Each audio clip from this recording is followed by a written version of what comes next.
Today, we will take a closer look at Marshawn Lloyd, Tyron Hopper, and Evan Williams, and discuss how they will fit into the Packers' 2024 plans. We will also break down the Chicago Bears offseason and see how they might fare this upcoming season. Yeah, I've been wanting this shit forever. I've been in the field with whatever they throw at me. Brush it off, pick myself up, moving on to the better. Okay. Hey. Yeah, ain't no errors, baby. It's a new era. I wake up early feeling rich like I'm cash. All right, welcome in. Sounds Gouda, episode number 4. Thank you all so much for our returning listeners for coming back and hanging out with us and checking out a new episode. Just want to let you know that we go live every Thursday on YouTube, Spotify, and Apple Podcasts. Today we're going to be covering some more draft picks, Marshawn Lloyd, Tyron Hopper, and Evan Williams. Then we'll also make our way around the NFC North division. This time we're checking in on the Chicago Bears for the draft and the offseason. So Jordan, why don't you go ahead and take it away? Yeah, sounds good. Thanks, Rob. And thanks for everybody for being back on Sounds Gouda. So today we're going to go over our next 3 picks that we have not yet dove into: Marshawn Lloyd, Tyron Hopper, and Evan Williams. So just a couple things about how we're going to break that down. We're going to go over an overview and some strengths and weaknesses. We are taking those draft profiles from NFL.com. We're keeping that consistent with our first episode, and we'll keep that consistent next week. We will explore other resources at other times, but for the sake of this exercise, that's what we're using. And then we'll have a little bit of discussion about each player and their outlook for 2024. So now it's time to jump into Marshawn Lloyd. So Lloyd flashes on tape and could lead a team to envision a more explosive role for him on offense. He feels like a good complementary option with big play potential.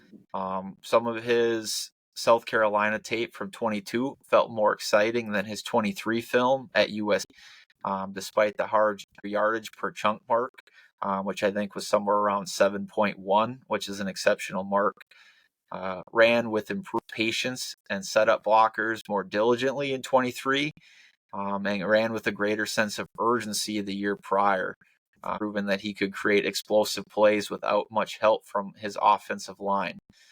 Lloyd runs slightly below average with juice, and has the opportunity to be a chunk play slasher, is a dangerous open field pass catcher, and is a low mileage prospect with the scope of his role determined by scheme fit.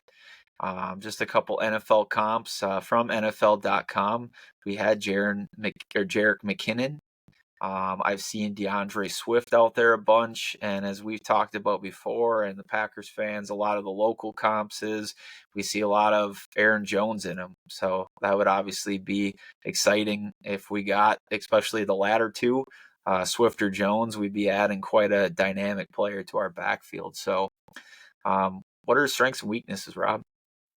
Yeah, but real quick, just to touch on that, I think a little Josh Jacobs as well. And I think that the Packers.com put out a video where he said that his game most alluded to Josh Jacobs. So we'll see. Either way, I think we're getting a really talented back that's got a combination of all these different types of players. So just a few strengths and weaknesses. Displayed improved tempo and ability to set up blocks in 2023. Twitchy feet and a wide base, allowing access to sudden lateral cuts. I think that's pretty evident when you're putting on the South Carolina or USC tape. Really uses burst to swat away angle tacklers around the corner. I also think he possesses natural timing and making upfield cuts on wide flowing runs. So a few weaknesses then too. Will miss opportunities for splashy runs due to average vision. Running style was less instinctive and urgent at USC than it was at South Carolina. Ball security, I think that's one of the biggest ones that most Packer fans are worried about, and that could be a considerable concern, right? If you're fumbling the football, probably not going to see the field that much. So, Jordan, with all of that being said, how will Lloyd fit into the Packers' plans for 2024? Yeah, I mean, to me, I really think that he comes in. He's already been impressive, but I think he is the secondary back to Josh Jacobs. I think that we're going to see some exciting two back packages, and I think we're going to see Marshawn Lloyd deployed in a number of different ways. One of the things that has been well documented is he looks great in the pass game. I find it really interesting at USC that they very much did not use him in that way, which they're supposed to have an air raid offense, I think there, but they did not 13 use passes, I think you were saying. Yeah, something like 13 passes, which I know it didn't break down to one per game, but that's like what it averages to. So I think they left a lot on the table there. But I think we could see some of those Aaron Jones-esque flashes out of the backfield in terms of him being a pass catcher. So I think some of this depends on what A.J. Dillon brings, or maybe how Matt LaFleur uses an old toy in a new way. Josiah DeGuara is no more. I think Matt LaFleur has been looking for an option out of the backfield for a while that can block, be a pass catcher, and do some of those things that Kyle Juszczyk can do. And I'll be curious to see if he envisions using him that way. I also think Dillon's a great blocker, so you could see him on some obvious pass protection downs there. One other thing that I really think is interesting to note is Marshawn Lloyd put on a substantial amount of weight coming into the NFL Combine. They asked him to get up close to that 220 range. I think there's a few teams, Packers among them, that wanted to see him put on some weight. He was pretty light at USC, and he still ran a 4.4. So to see him in minicamp looking as explosive as he is, I think that's great. So, and I think some of the past offenses that he's been a part of is going to lean into him being an asset right away. At USC, they have an outside zone running scheme. And at South Carolina, I think they have a zone running scheme as well. So I don't know. What do you think, Rob? How will he play out for the Packers this year? Yeah, I definitely think he's going to be the 1-2 punch combo with Jacobs leading the pack. Probably get some more playing time if injuries occur. It will be interesting to see, as you alluded to, what happens with Dillon and how do they utilize him, and is he in on third down, right, as the one of the better pass protectors for Jordan Love? I would think so. Maybe not. Maybe split some time with that with Josh Jacobs, depending on how he does. Yeah, I do think as the season goes on, he's going to be a really valuable number two. And I think when injuries do occur, he's going to be thrust into the starting position. So all you fantasy owners that are going to get Josh Jacobs in the first or second, third rounds, maybe for your running backs, make sure to pick up Marshawn Lloyd here at some point later on in the rounds. This obviously isn't a fantasy football podcast, but just wanted to point that out. And then also too, we also heard that the Giants and Cowboys really wanted him to be the lead back, specifically the Giants. I didn't think they had a mid-round pick there for the second and third rounds. I could be wrong on that, but they were really looking at trying to grab him. So, one other note on him, another Senior Bowl player, top running back of the national team. We know that the Packers have been infatuated with their Senior Bowl players, and part of that is because a lot of them have hit over the last 3 or 4 seasons. So if he's the next guy that pops as a Senior Bowl player, obviously we're onto something there. So all right, moving on. Tyron Hopper, a little bit of an overview on him. So an off-ball linebacker with length, speed, and agility. Hopper is lacking in field vision and instincts at times. He can be a step late to diagnose play design and does have moments where he does look lost in coverage, but he does have really, really good, tell me if you've heard this before, sideline to sideline speed and range, and plenty of physicality to hit, to tackle and hit when he needs to hit. I think that's pretty evident. And I think in the Kansas State game specifically, I was watching today, and in the Georgia game, there are holes in his game that can be edited, but he does have the traits, should he get a chance in the NFL as a backup, with really good special teams value. So just some stats from the 2023 season. Second team All SEC, finalist for the Butkus Award, the nation's top linebacker award. Started 10 games, 55 tackles, 6 tackles for loss with 3 sacks, 3 pass breakups. missed the end of the season with an ankle injury and was a team captain. So what do you think some strengths and weaknesses are for Tyron Hopper? Yeah, so on NFL.com, here's some strengths that are listed: long-limbed with above average explosiveness. You can definitely see the explode when you watch him on film. Speed to trigger downhill and disrupt play design. Can attack linemen with force or punch and play around them. Flies in to make plays as a striker. Above ability and twitch to bounce late and find cutting running backs, and can work past blitz pickups to threaten the pocket. So just in general, I think the Packers are going to blitz a lot this year. I think that's one of his strengths. Seeing that on film. So not only to get somebody that can move laterally side to side, but somebody that can blitz the quarterback and be disruptive in the backfield. I think Jeff Hafley is going to really enjoy having multiple people who can do that. Some weaknesses: plays through a straw with limited field vision. So I think what that's trying to allude to is he kind of gets hyper focused and maybe misses or doesn't have a real knack for the play. Some of that football instinct that we talk about sometimes. Slow to key plays to stay ahead of blockers. Lacks decisiveness and takes substandard angles. A hard hitter, but needs to improve tackle security. I think that's the biggest thing with him that we hear over and over again, is that he needs to improve his tackling ability, and sometimes looked lost with coverage responsibilities. However, I don't know that we're going to necessarily be deploying him in coverage. Hopefully we don't see any more Preston Smith out wide. Cornerback one, baby. And then we got a comp on him, which Rob and I are like, who? But Nate Jerry, a linebacker drafted by the Eagles in 2017, played a little bit with the Commanders and 49ers as well. We struggled to find another one, but I did give my Packers comp a while ago, and I still think he's got a lot of Devondre Campbell in his game. Yeah, Nathan Jerry. He is a real person. He was drafted in 2017 by the Philadelphia Eagles. Yeah, but I thought that one was interesting. I had to look up the stats on that. So, Rob, do you think that Hopper will see the field or find a role outside of special teams this year? Man, it's so hard to predict this stuff. I think it's Quay's, Cooper's, and McDuffie's to start out. I do think he will see a lot of special teams, especially how fast he will be.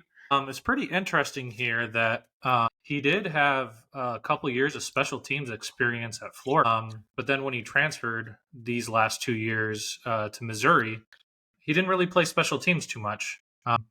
We know that playing special teams right away, if you're not contributing on offense or defense, is a good way to get yourself noticed and to show that you can play and that you can play well. It will be interesting with the new kickoff rules, how all that just shapes out and changes everything as far as special teams goes. It'd be interesting to see if that's a little bit concerning. I don't think so. I think Bisaccia is going to get a lot of good use out of him, especially with his range and his speed.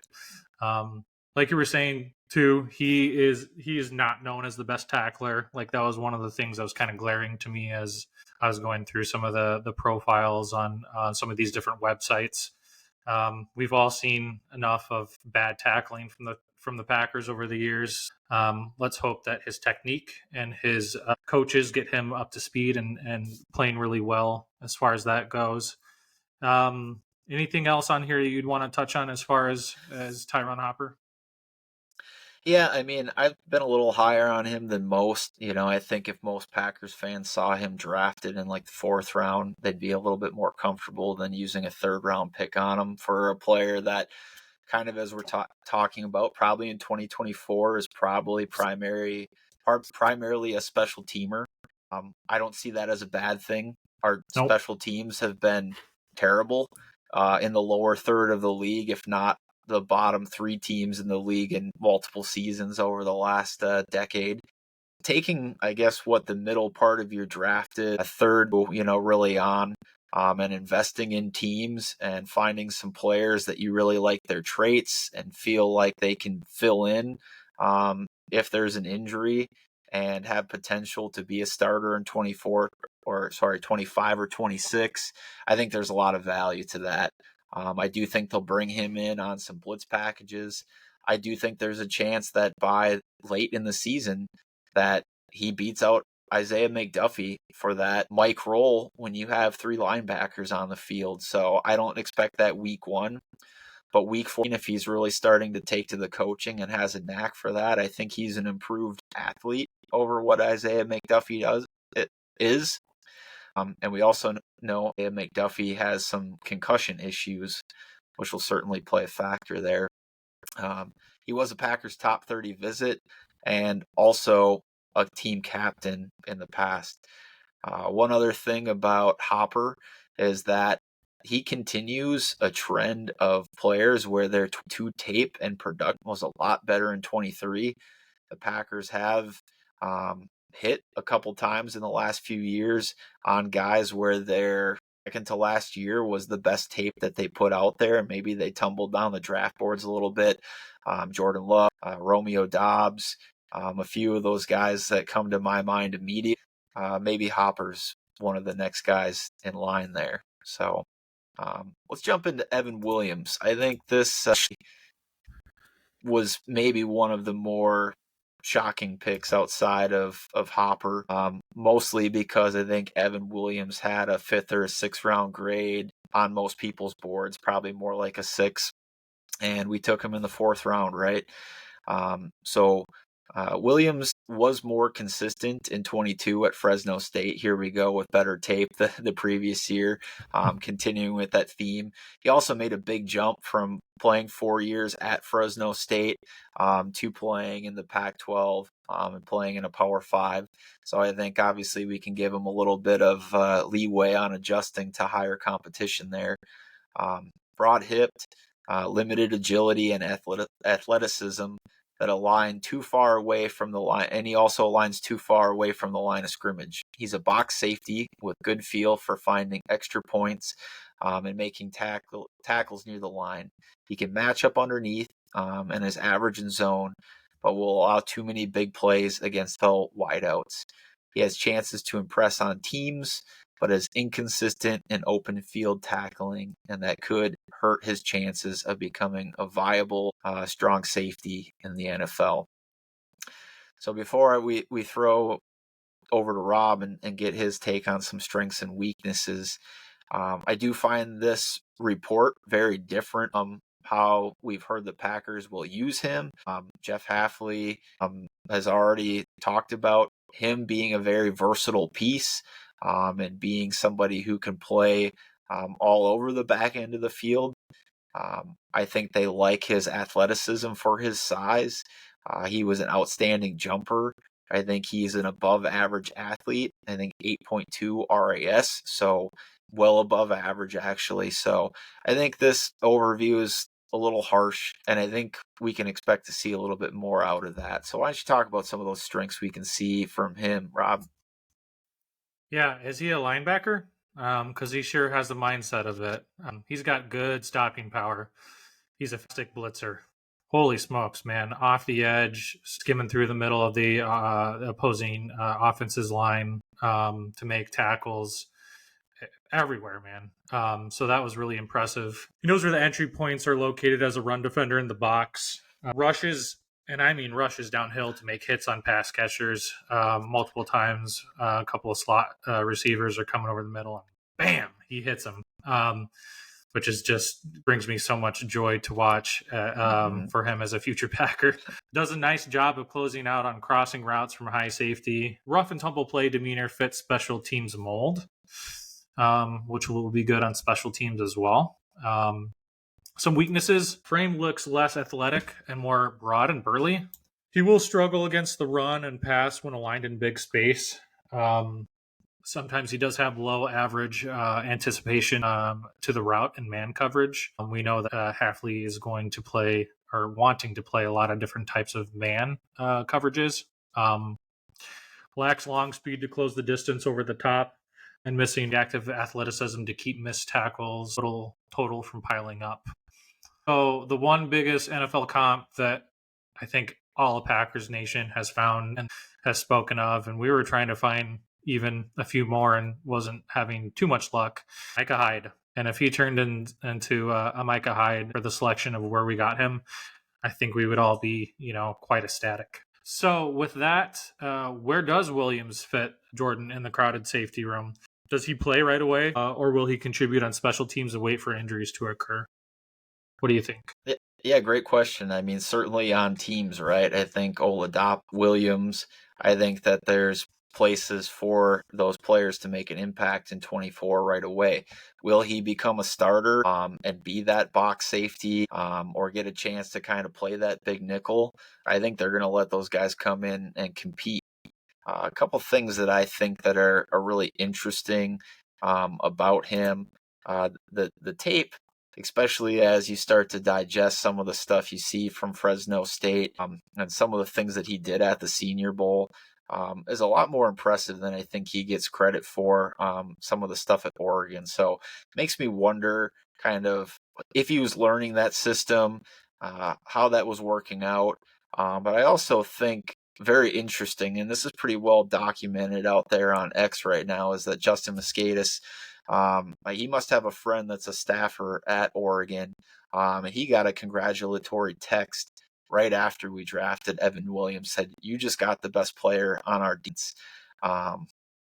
And I find that pretty interesting because most people had Kyrie Jackson, corner that went to the Vikings, which we talked about in last week's pod, rated much higher than him. Now, I think they went pretty similar spots in the draft, both fourth-round picks.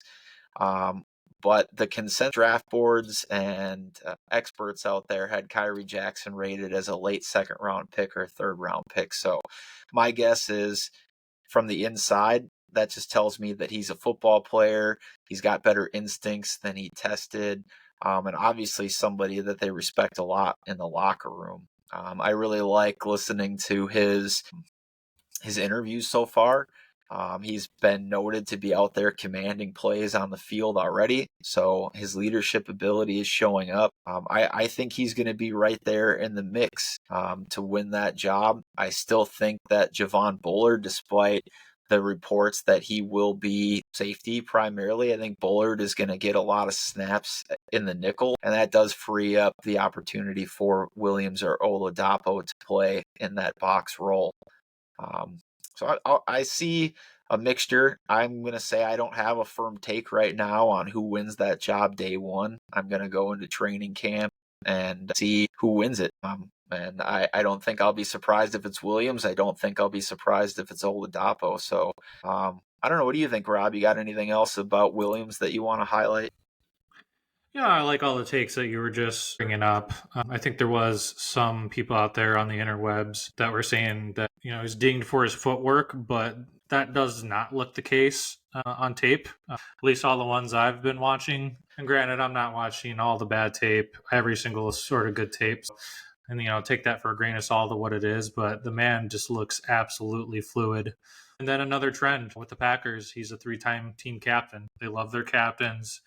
They love bringing in that good leadership into the team, but it will be interesting to see. But I'm in agreement with you as far as, let's just see what comes out of training camp, that competition, how that works into preseason, what they do with them there, and then how that molds into week one in Brazil.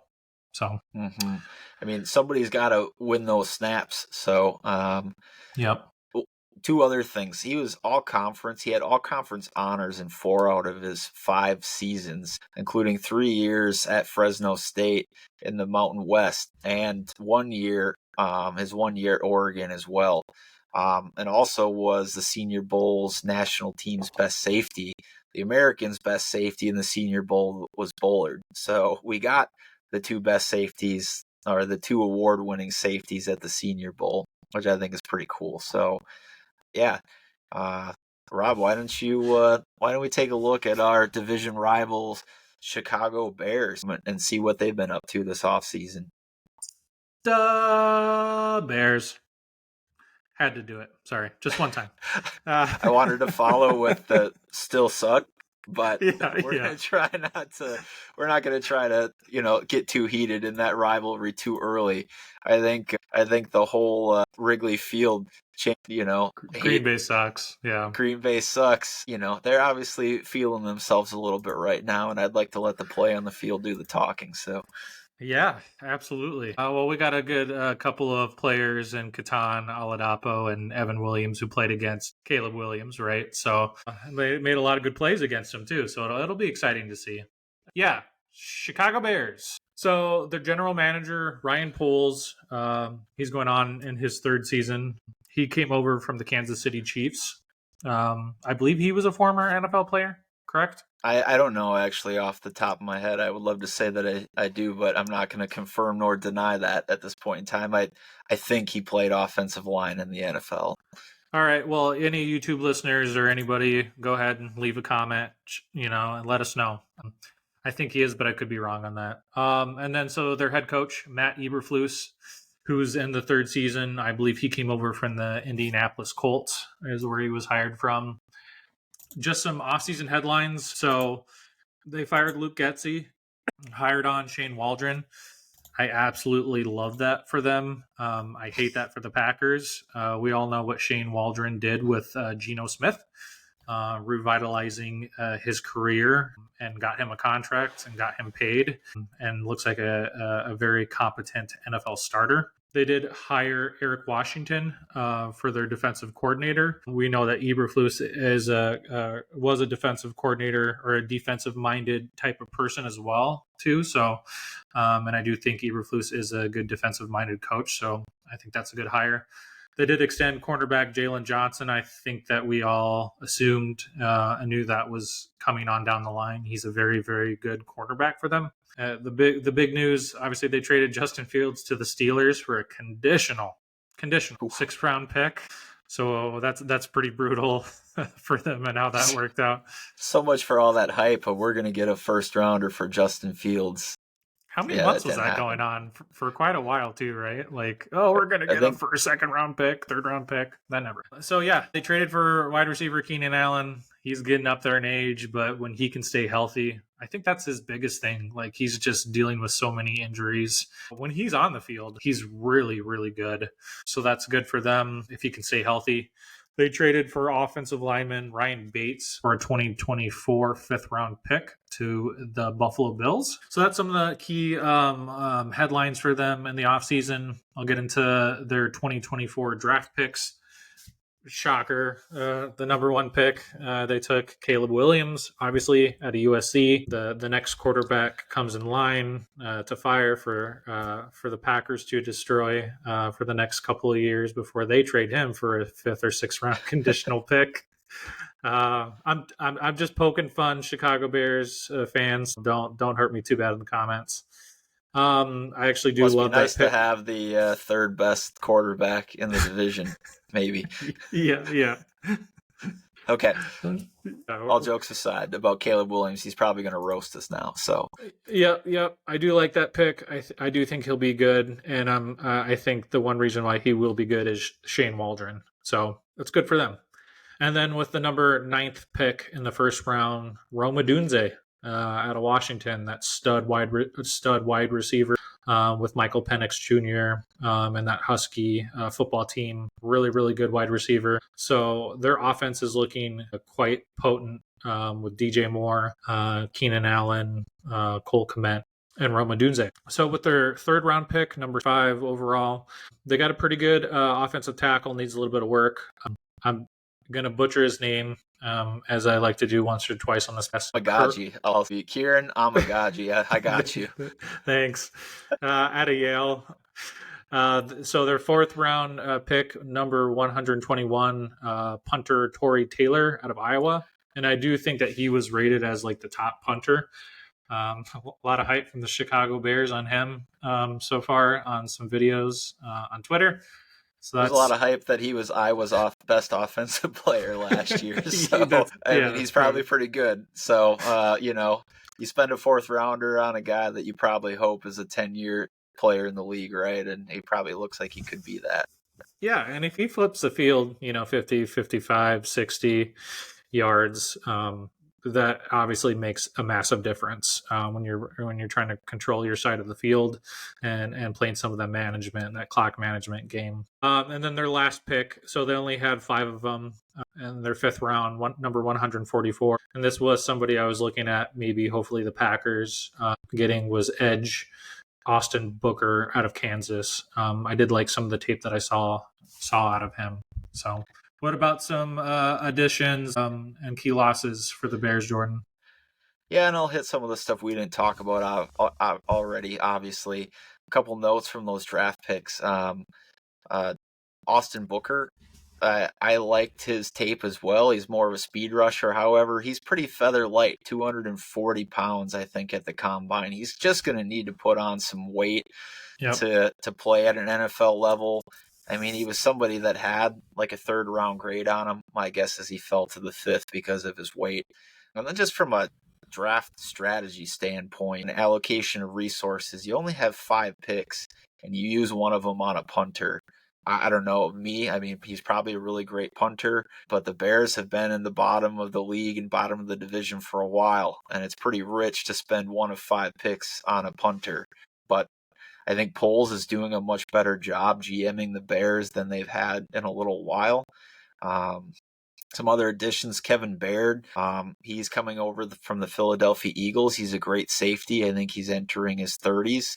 I'll get back to that in a minute here. DeAndre Swift coming off of a great season with the Eagles as well. One thing about Swift is I find it surprising that the Lions gave up on him given his athletic ability, but I don't know. I watched him in Hard Knocks, and it seems like they were really pushing to get more out of him that they were never able to extract.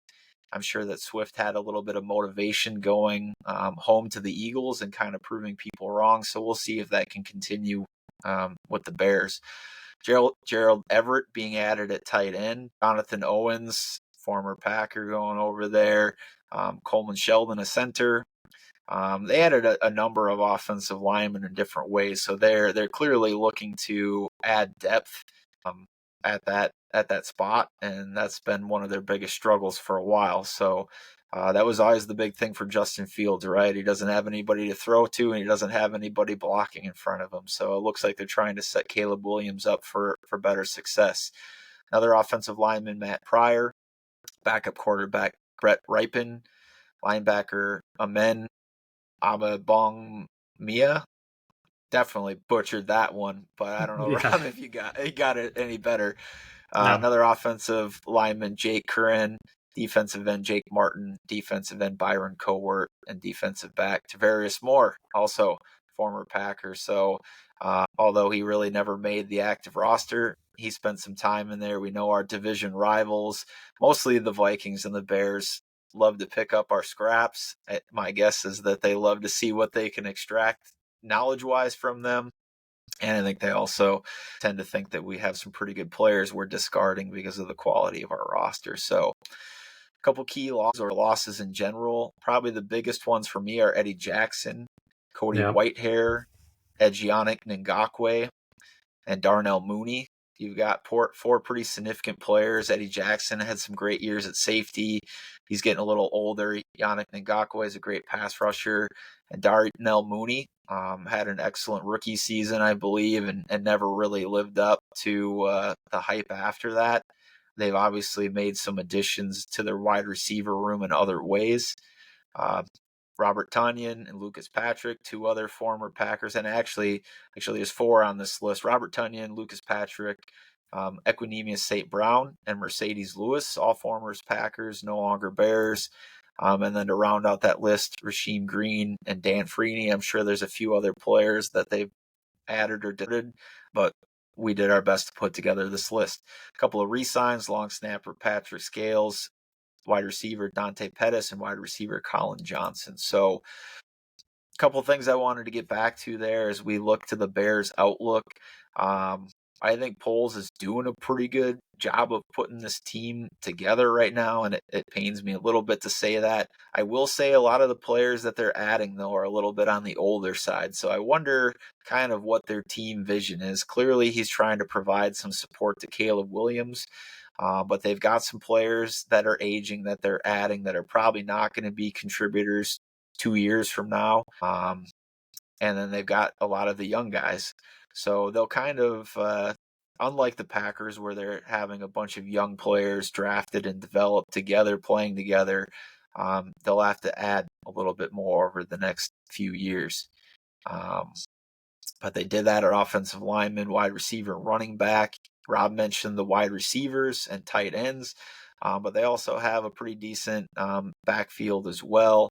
And going back to your comments about Shane Waldron, the pass catchings and quarterback play reminds me an awful lot of what they had in Seattle there. So I'm sure that Shane Waldron had his blueprint on this offseason a little bit. Maybe got a future franchise QB. We know that the number one pick always doesn't hit, but if they do, they killed their offseason right there alone, because that's the hardest piece to get. I think the Bears will improve, and I think they're an 8 or a 9 win team this year, finishing a game or two above the Vikings. Obviously, we're going to get to our Lions and Packers outlooks in the future here, but that's where I'm at right now. Vikings at the bottom, Bears third, and you'll have to come back to hear where I think the rest of the division ranks out. But you got anything else about the Bears offseason before we get to our closing notes, Rob? Yeah, I mean, to me, it comes down to their offensive line. I think Shane Waldron is going to do a really good job with Caleb Williams. They added Rome Odunze. They still have DJ Moore, who's pretty dynamic. Keenan Allen, if he can stay on the field, like I was saying, will be a really good veteran pass catcher for them. That'll get those younger guys up to speed, like Rome Odunze.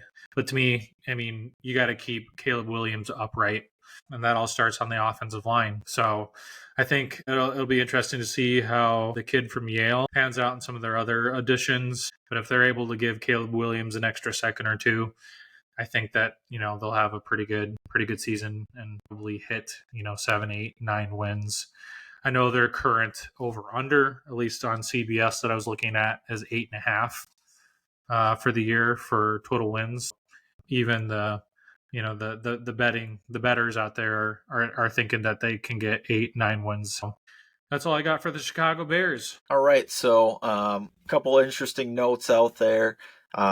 We'll be quick on these, and we'll probably touch. I want to touch on one of these for sure in the future, but interesting story out there about what could have been with Ray Lewis on the phone with the Packers before he was drafted by the Ravens. I plan to do a future podcast, not necessarily about that story, but with some about some drafts in that era that I'd like to share with you. Coordinator interviews have been awesome. They're raving about the prep and the vibes around the team.